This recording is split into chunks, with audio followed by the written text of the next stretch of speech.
is Mystery Meat's Fine Dining Podcast, helping foodies discover new restaurants and new friends. Here's your host, the founder of Mystery Meat, Seth Ressler. Hello and welcome to Mystery Meat's Fine Dining Podcast. I'm your host. My name is Seth Ressler. This is the podcast for foodies who love travel and travelers who love food. Here's how it works. Every week, we go to a different city, we talk to somebody who's very knowledgeable about the food scene, really knows what's going on, and we find out a little bit about their town. This week, we're talking to Aaron Cohen, who is the founder of Eat Boston, but also is launching the Bacon and Beer Festival, which they've done in Boston for a couple years now. He's taken it to Denver. So, without further ado, let's introduce Mr. Aaron Cohen. Thank you for joining us. Thank you for having me. So let's talk about your food projects. In particular, tell me about Eat Boston. What is that? Sure. Eat Boston is an organization that I started a couple years ago as a Twitter account.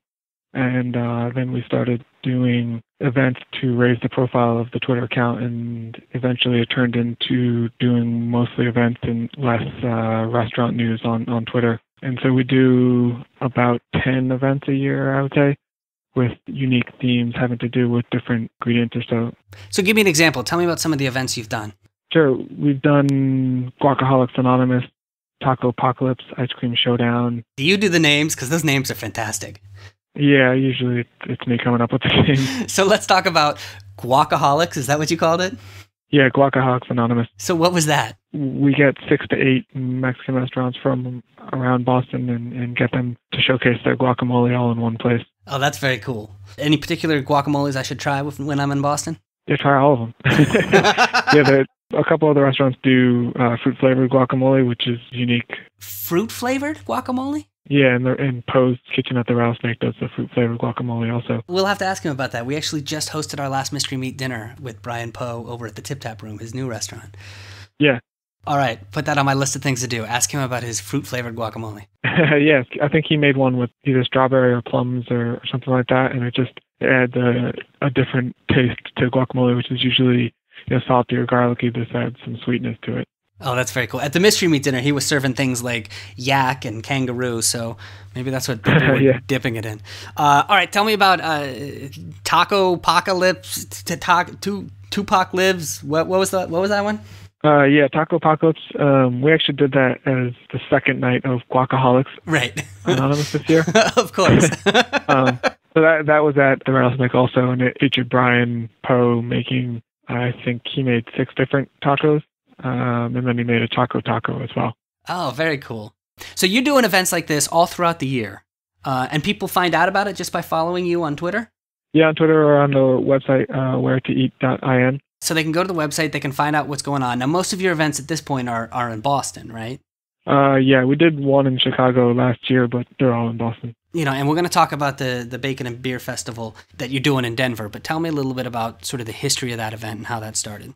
Yeah, so I worked in the South End out of an office, and for about 3 years I was looking at this great big building and thinking to myself, I got to do an event there, hosting a beer fest, and then adding bacon in, which everybody loves. That's kind of how it started. Just figured that we'd get a whole bunch of restaurants and a whole bunch of brewers and raise some money for charity. So you've been doing this, and you've now done 3 of them in the city of Boston, and you're about to do your first in Denver. First of all, tell me about the charities you're raising money for. Charities are Project Angel Heart and Metro Caring, which are 2 organizations that do hunger relief in the Denver metro area. Those are the kind of organizations that we try and support in Boston as well. Oh, very cool. And this is all going down on Sunday, December 9th. So if I haven't been to a Bacon and Beer Festival, and the people of Denver obviously haven't yet, what can they expect? What happens when you walk into the place? Each restaurant and brewer gets a table, and so you can just walk around with your friends. And this year there's 23 restaurants and 20 breweries. Each brewery will have 1 or 2 different kinds of beer, and in the restaurants, most of them bring one thing that's bacon-related. And so talk to me about some of the bacon-related things we can expect to see. Somebody's making chocolate-covered, deep-fried bacon. I don't know why suddenly I don't feel so bad that Twinkies are going away. Right? I feel like you may have saved the planet there. Yeah, the Bitter Bar is making maple-cured and hickory-smoked bacon, coated in Captain Crunch and deep-fried with a berry coulis and Mexican chocolate. Coated in Captain Crunch and deep-fried? Yep. Wow, that sounds good. All right. Bacon cashew caramel corn. Oh, yum. Cabbage and bacon griddle cake. Oh. Eggnog with bacon. Eggnog with bacon, that's the winner. That's it. I mean, I know bacon makes everything better, but eggnog's already pretty awesome to start. So if you can make eggnog better by putting bacon on it, I'm in. Done. All right, so we've got lots of beer. Talk to me a little bit about the beers that are showing up. So we have Christmas Ale and Vanilla Porter, Breckenridge. Are these all Denver or Colorado beers? Yeah. Do you have any favorites from the list? Anything that people should definitely try? People should try half of them. I was going to say people should try all of them, but I don't want to encourage that. But you won't tell us which half. Yeah, right. And where does this all go down? Where is this all happening on December 9th?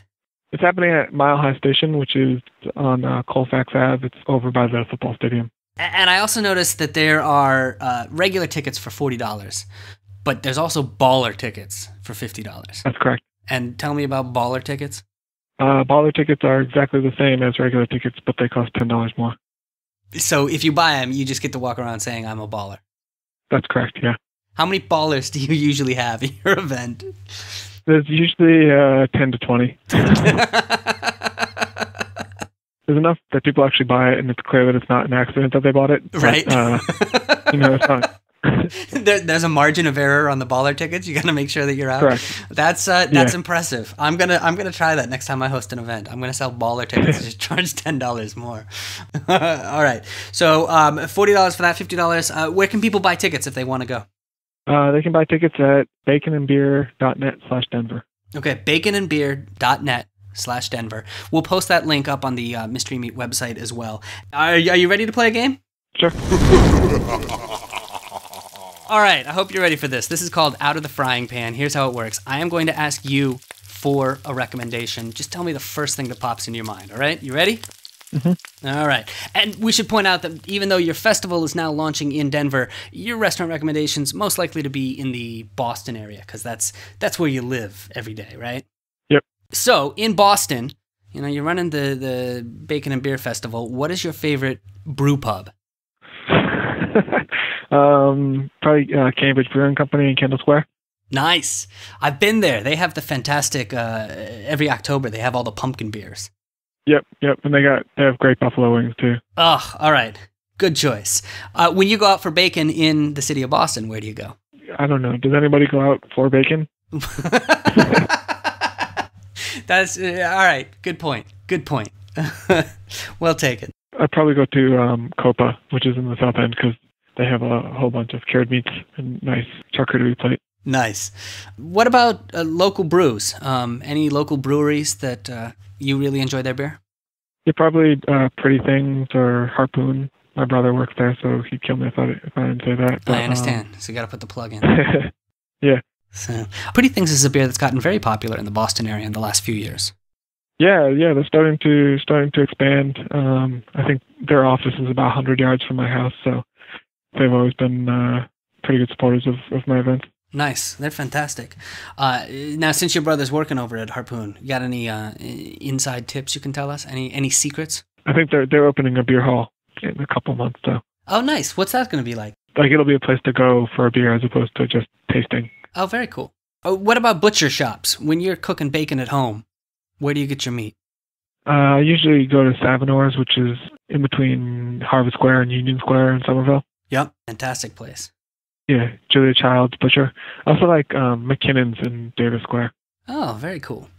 Here's a curveball. Since we're talking so much about bacon, what's your favorite vegan spot to go? A lot of the restaurants have started to have good vegan offerings, but there's a place over in Alston where you can go to the Grasshopper, you can go to Pizza Pyre, you can go to Fomu Ice Cream. There's 2 or 3 vegan restaurants and then a vegan ice cream shop. All right, last question. What's the last great dish you had that had bacon in it, and where did you get it? Well, I made Brussels sprouts with bacon for Thanksgiving. Does that count? Sure, we'll count that. All right, thank you so much. Aaron Cohen, he is the founder of Eat Boston. He is also the founder of the Bacon and Beer Festival. It has been going on in Boston for a couple of years now, but now it's going to Denver, Sunday, December 9th. You can get your tickets by going to baconandbeer.net/Denver, and you can check out his website, Where to Eat and you can also look at his blog, unlikelywords.com. And you said that we can follow you on social media. How? Eat Boston on Twitter. Well, dude, next time I'm in Boston, we're gonna go have a Tacopocalypse taco. We're gonna have some guacamole with kangaroo. All right, Yeah. Sound good? Yep. Thank you so much for joining us, Aaron. You're welcome. Thank you for having me. My name is Seth Ressler. This has been the Mystery Meat Fine Dining Podcast. Couple of notes. If you want us to host a Mystery Meat dinner in your town, all you have to do is go to mysterymeat.org and click the big orange button that says Get an Invitation, and we will bring a Mystery Meat dinner to your town. We are doing them in January of next year in San Francisco, in Boston, and we're going to host our first ever in Seattle. Second of all, if you want links to some of the stuff that Aaron and I talked about in this show, you can go to Mystery Meat's website. You can also follow Mystery Meat on Facebook and on Twitter. If you like this podcast, do us a favor, head over to iTunes and just subscribe and give us a good rating. And finally, if you're a blogger or food organizer, you want to come on and talk about your event or your city, we'd love to have you. Thanks so much for joining us. This has been Mystery Meat's Fine Dining Podcast. This has been Mystery Meat's Fine Dining Podcast. You can find links to the websites mentioned in this episode at mysterymeat.org/podcast. Thank you for listening.